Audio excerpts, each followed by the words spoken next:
The janitor's closet in Ridgewell Industries was quiet, tucked away in the corner of the basement, hidden behind gray concrete walls. It smelled of cleaning supplies and old rubber boots.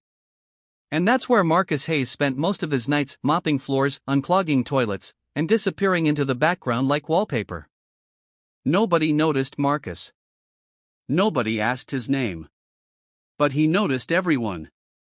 He saw the intern crying in the stairwell after being yelled at.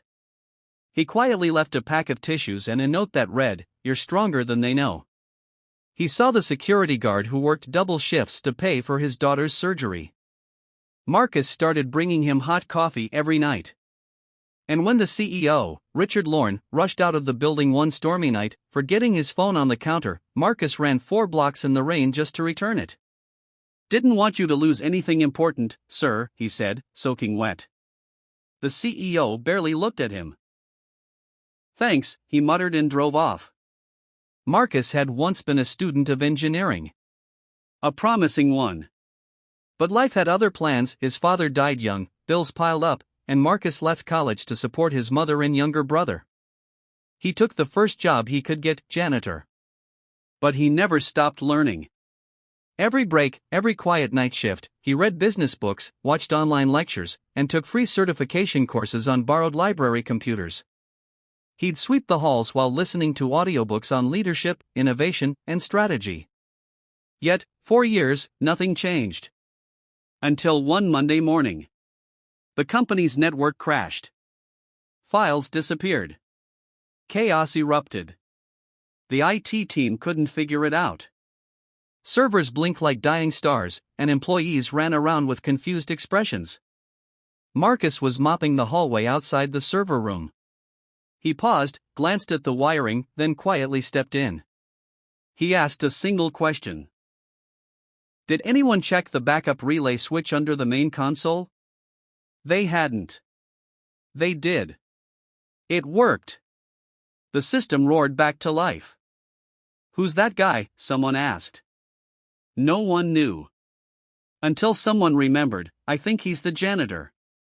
A week later, the CEO called Marcus into his office. He expected to be scolded for stepping out of line. Instead, Lorne offered him a position, junior tech assistant. "I read your file," the CEO said. "You left college with top marks. Why didn't anyone notice you before?" Marcus smiled. "I guess I wasn't where they were looking." Years passed. Marcus rose fast. He fixed broken systems, not just computers, but people, teams, departments. He introduced programs to support mental health and created a scholarship for interns from underprivileged backgrounds. Every time someone asked why he cared so much, he'd say, "Because someone once should have helped me and didn't." Then one cold December morning, Richard Lorne retired. To everyone's shock, he named Marcus as his successor.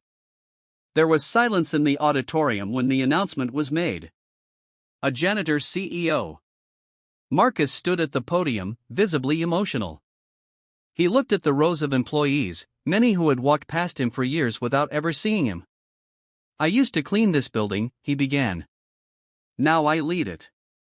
But what matters is not where I started, it's who I chose to be every step of the way." He paused, eyes misty. "Kindness is not weakness. Compassion is not a liability.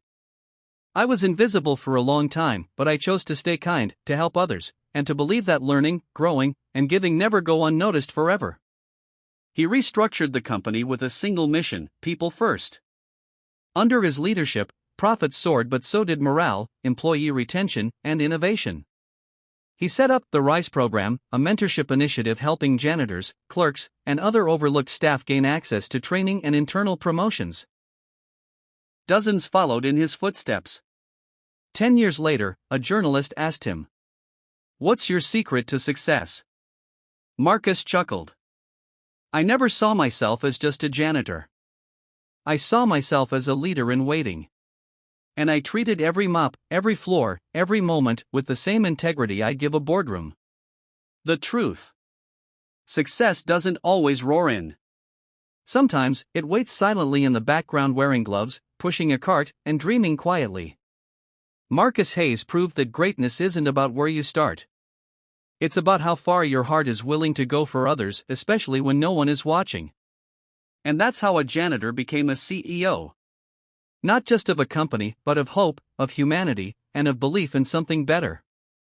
Let his story remind you, you are never too small to dream big and never too unseen to make a difference.